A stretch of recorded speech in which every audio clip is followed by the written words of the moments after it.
The following live presentation was recorded at a conference sponsored by FAIR, the Foundation for Apologetic Information and Research. The views expressed by the presenter should not be construed as official doctrine of The Church of Jesus Christ of Latter-day Saints, nor do they necessarily represent the official opinions of FAIR. For further information, please visit the FAIR website at www.fairlds.org. We hope you enjoy this presentation. Well, I'm pleased to welcome Peter Watkins. Peter Watkins is president of Watkins Global Strategies, a strategic communication consulting firm in Salt Lake City, Utah. Prior to Watkins Global, Peter served as President George W. Bush and First Lady Laura Bush in various media-related capacities over a 5-year span, including as White House spokesman and Deputy Press Secretary to the First Lady. With that, I'm going to turn the time over to Peter Watkins.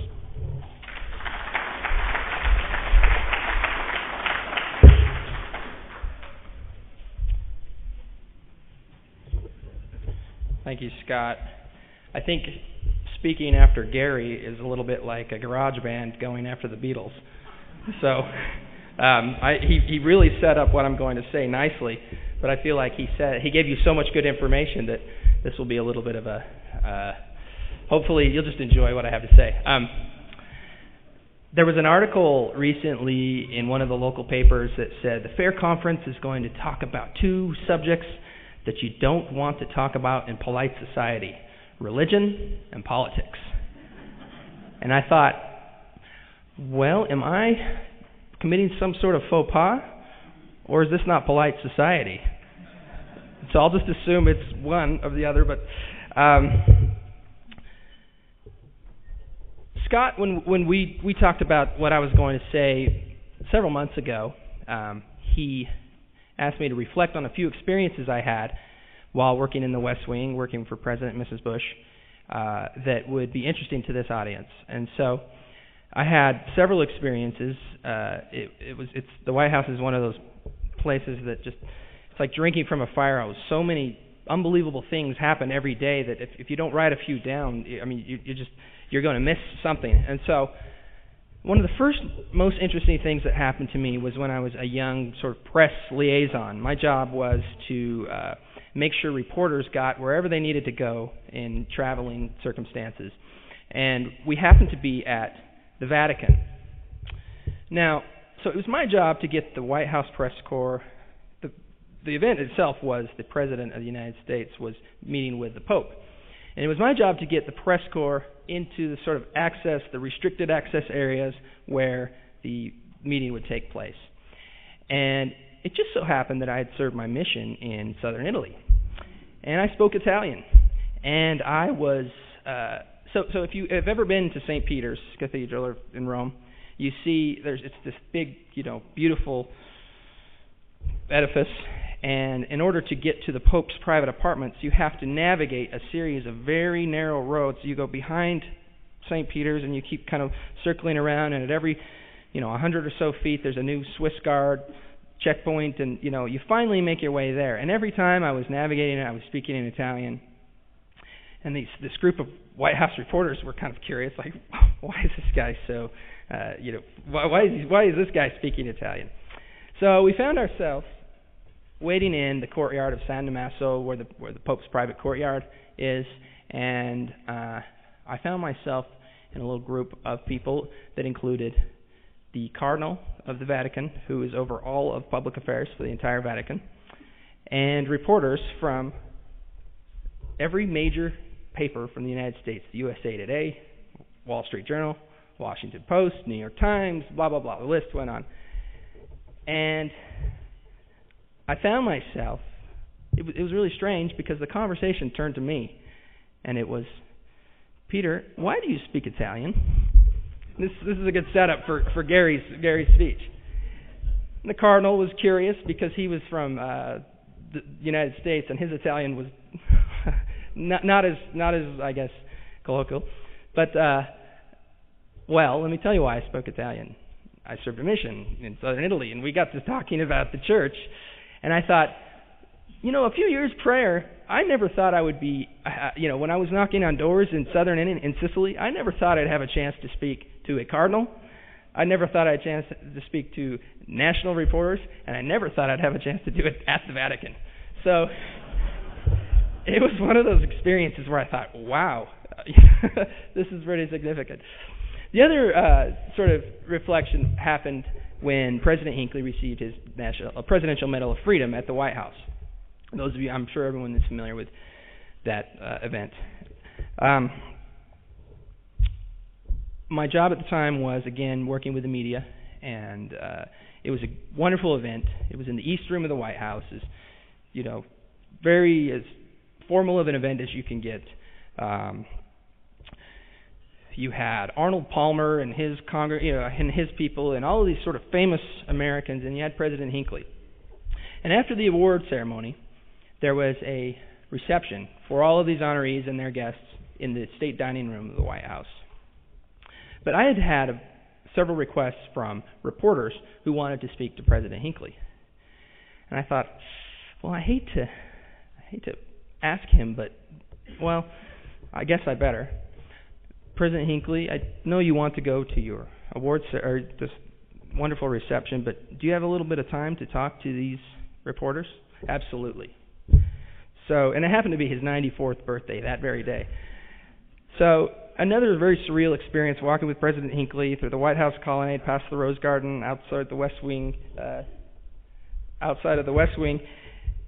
and seeing this very significant moment of the President of the LDS Church at the White House being honored by the President of the United States.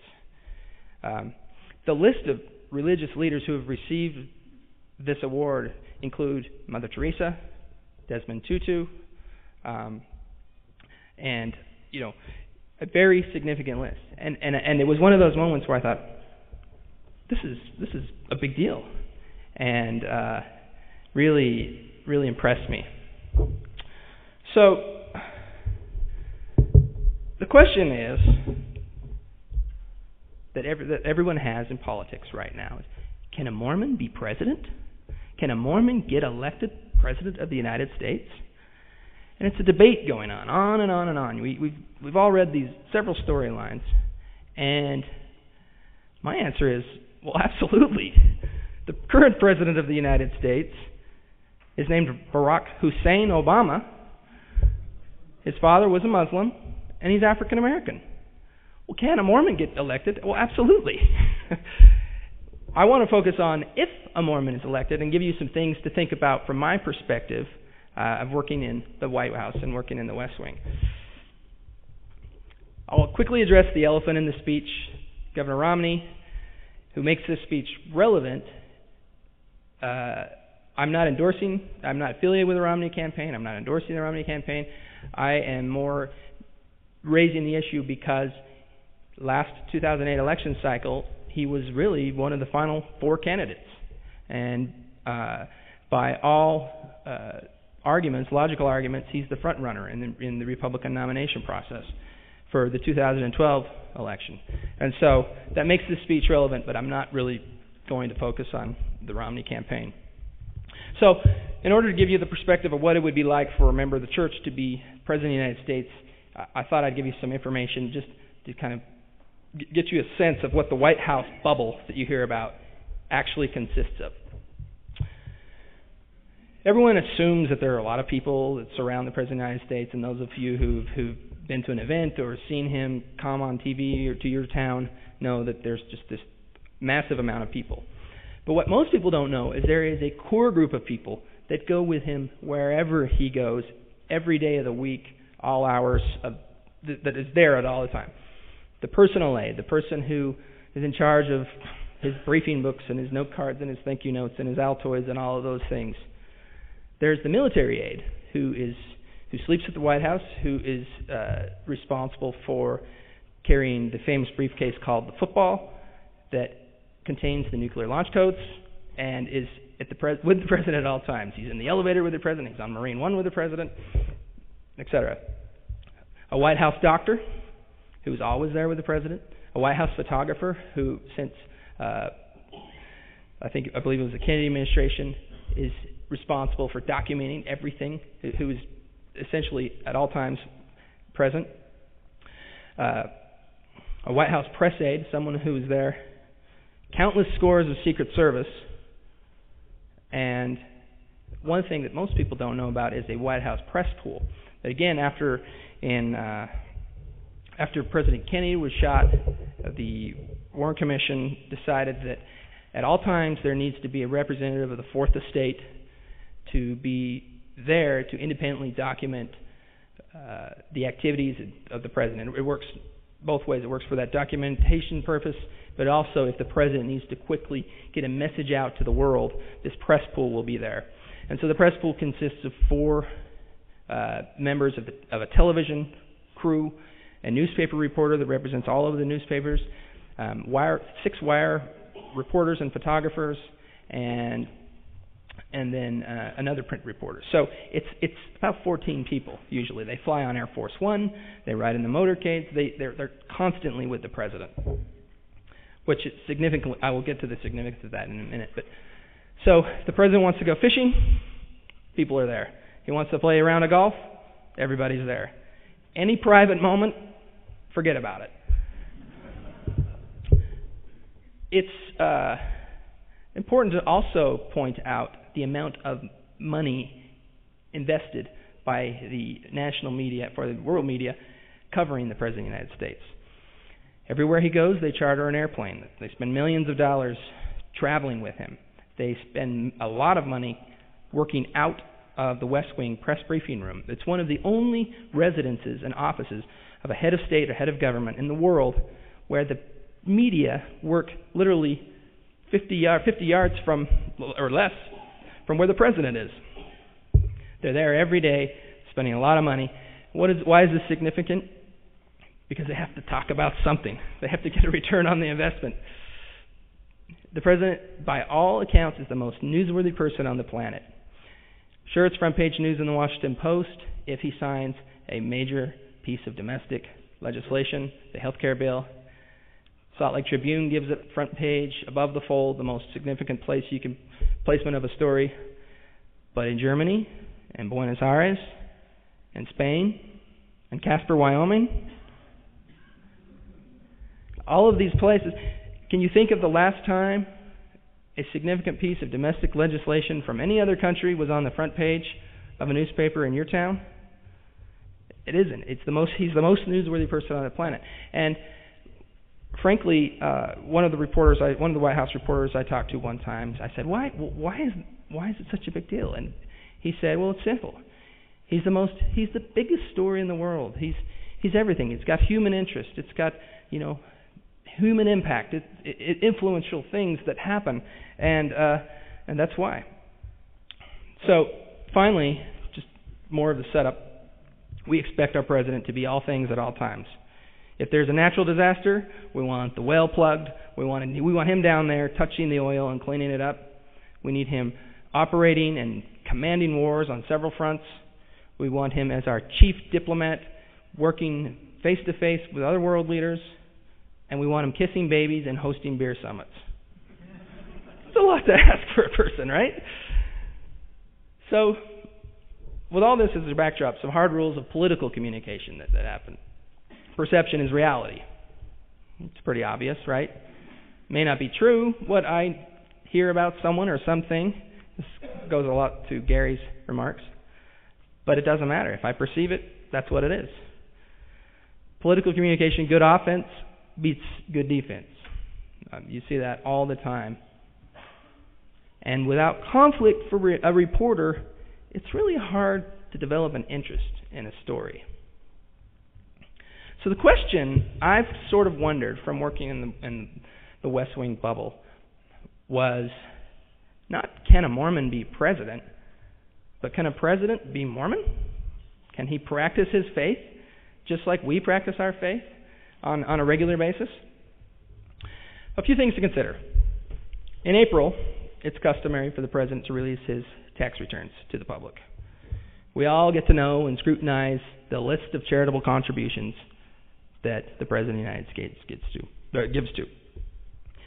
Consider Vice President Biden's tax return when they found that some people just assumed he didn't give enough. Put this in the concept of of paying your tithing and reporting that. And a storyline that you could consider in the Washington Post and the New York Times is, why is the president giving so much money to this church? Weekly church services. 3 hours a week. Let me just tell you that it is very significant. The president has a whole office of people who take in scheduling requests. It's the office of the scheduler. It is very significant to spend 3 hours on anything in any week for the President of the United States, for the legions of staff and people. The 3 hours a week of church services, I guarantee you, will be a headline. Location implications. One of the questions in Washington is, will the President of the United States potentially, if he were, I said I wasn't going to bring up Mitt Romney, but if it were a Republican, would they go to church with Harry Reid? The answer is very likely. I'm not familiar enough with the exact boundaries of Washington, D.C. area, but exactly. He said, could they home teach Harry Reid? Could they be companions? Finally, remember this bubble I was telling you about. They're going to church too. And in fact, one of my jobs in the West Wing was on Sunday mornings when President Bush, the famous church where most of the presidents have gone was across the street from the White House called St. John's, and it's traditionally called the Church of the Presidents. And so we would go, and my job was to be the liaison for the reporters.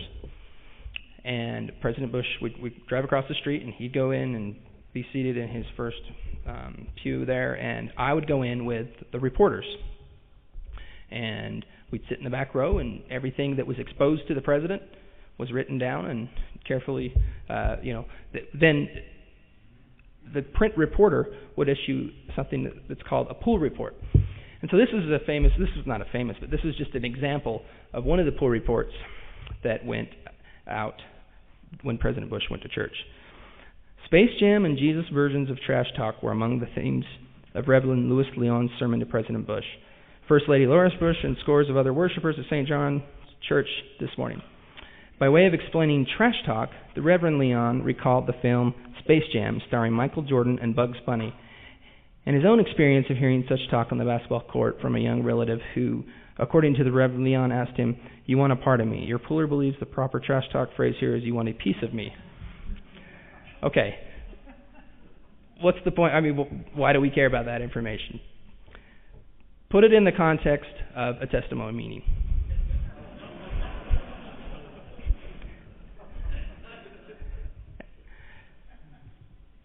The temple. I'm giving you just practical things to think about, so hopefully no one will take too much of it. The temple will be a challenge, both from just a time commitment standpoint, but also from really a security standpoint. I'm not going to pretend to play a Secret Service agent, but I had spent enough time traveling with them and setting up for events that I'm familiar enough with some of their procedures, so I'm not giving out any secrets here. But the president doesn't really just walk around like a rock star with a couple of bouncers and they just kind of go in and it's okay. The Secret Service takes days of preparation setting up security arrangements. They take bomb-sniffing dogs and sniff through every corner of every edifice of the room, and then once that's secure, they post standers at every place where the president's going to be to, they say, keep it clean. How is that going to work? The other question is, well, there's a sort of a natural assumption.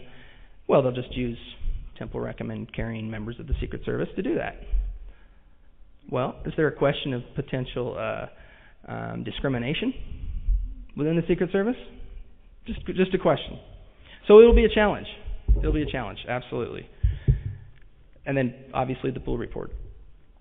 Another thing I've thought about is we all know that the church leadership is under intense scrutiny when they speak publicly. But you can you can guarantee there will be national coverage of General Conference and much more intense interest if the President of the United States is a member of the church. Also consider all of the viral things that happen now in politics and media. Maybe a member of the church leadership is speaking off the record to somebody at a stick center in Brigham City, and somebody has a cell phone, and it goes viral, and it's potentially contradictory to what Americans think. I'm just putting it out there. The White House likely will have to respond to that. There have been examples of presidents of the United States' ecclesiastical leaders getting in trouble for things they have said. Finally, satire. Everything that I've just sort of given you to think about could be potentially the subject of satire. Satire is, by most comedian standards, is a joke on what people generally perceive, and whether it's true or not. An instance from a pool report from a testimony meeting at church could potentially be the subject of a skit on Saturday Night Live.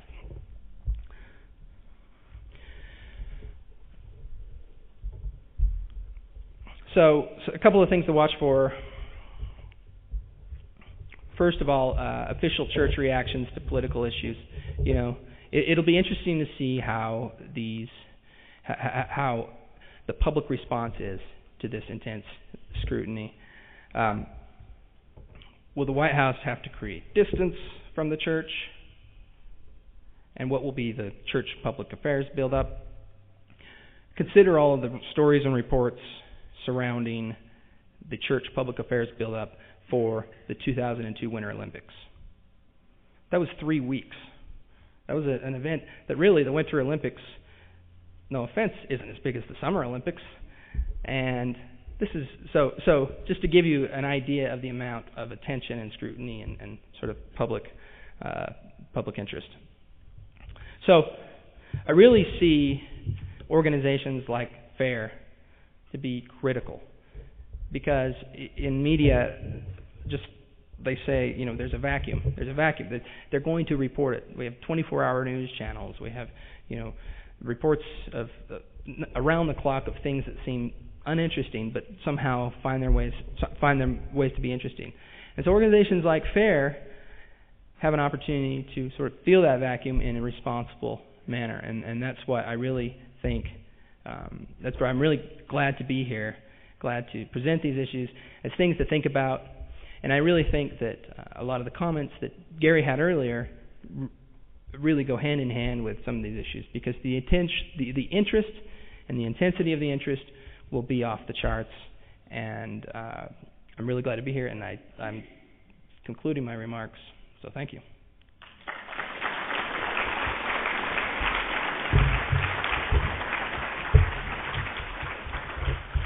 A presidential speechwriter I was talking to once told me that I don't care how interesting you are, you can't keep people's attention for more than 20 minutes. So I usually stick to that standard. I don't know if there are any questions. You're right. I'll wait. We'll wait a minute or two. You weren't expecting me to finish early. Any comments on George and Laura Bush's impressions of the church? Anything at all that you found out? Well, I think it's fair to say with the award given to President Hinckley, the choir was awarded during that time, during President Bush's administration. I think it's fair to say it's positive. One thing, when I was thinking about when I was asked to reflect on being a Mormon in the White House, I don't think it's much different than being a Mormon any place where most of the people working there aren't Mormon. So, I was treated with the same sort of respect, and it's. But I think as far as a public demonstration of respect for the church, those awards are about as good as you can do. Okay, let's see. How would an LDS president handle alcohol at the big dinners? Fortunately, President Bush set the standard for that. He didn't drink. So we always toasted. I mean, their toasts are all the time. You know, anytime you're meeting with a foreign leader and having some sort of dinner, it's customary to toast. And it was just understood that President Bush didn't drink, and I believe it was club soda. So I don't think that'll be an issue. Were you able to attend church services and hold callings while at the White House? What's funny, I'm going to embarrass my bishop here, but because I was traveling so much and gone so often, he thought the only way to sort of keep me involved in the ward was to be responsible for calling people to speak at sacrament, which you could do on the phone. So it also gave me an opportunity to stay in touch with members of my ward. So yeah, the answer was yes. And like anyone with, you know, I'm not the first member of the church that had a job that took a lot of my time, and so the answer was yes. Realistically, what do you think Romney's chances are? Who should be his running mate? Well, I said I wasn't going to get into that, but so this is strictly my opinion, as good as the opinion of one person.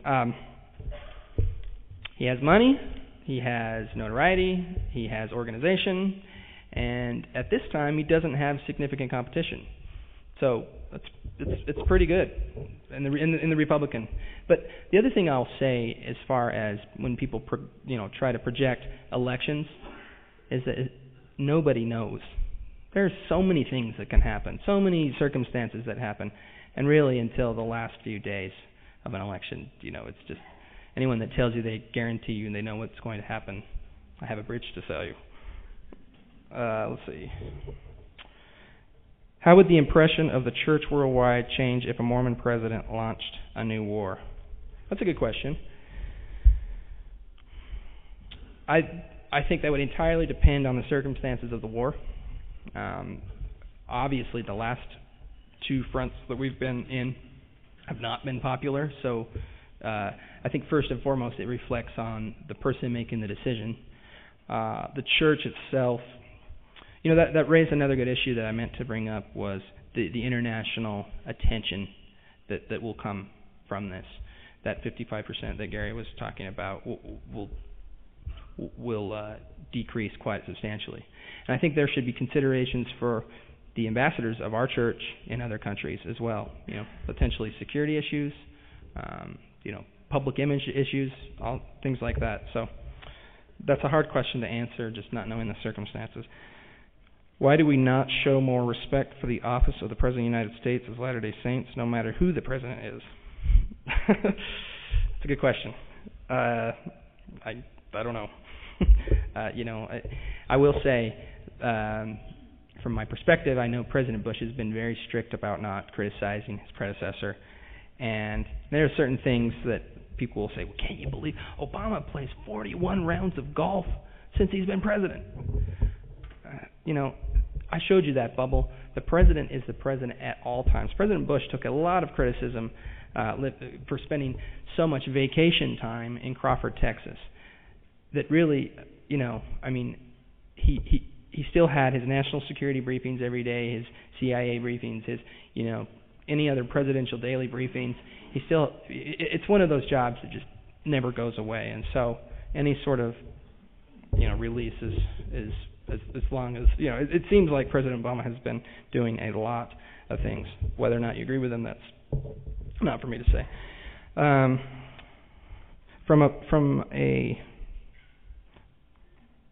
Let's see, I can't read it. Oh, okay. Harry Reid is in the celestial using his cell phone. You can answer whatever you want to answer. It's a question about Secret Service access to an endowment session. And so, I think I pointed that out. Who controls the access? The church does, right? In this country, I'm not familiar with any other policies where temples are in other countries. So I think, you could expect magnetometers and, that big motorcade thing parked out front, and a secure perimeter, and perhaps airspace being closed down, and sort of a big distraction. Should a Mormon be president? Politics is practical. Above all, should a Mormon be president? Above all, about compromise. Given our very politicized and ideological divisive age, it is not the politicization of the church and its doctrines a potential problem. Well, if you listen to Gary, no. Any exposure that we can get, as long as we are living our faith, is good. So, should a Mormon be president? I think ultimately it's a job of duty to country, and faith certainly is a piece of it.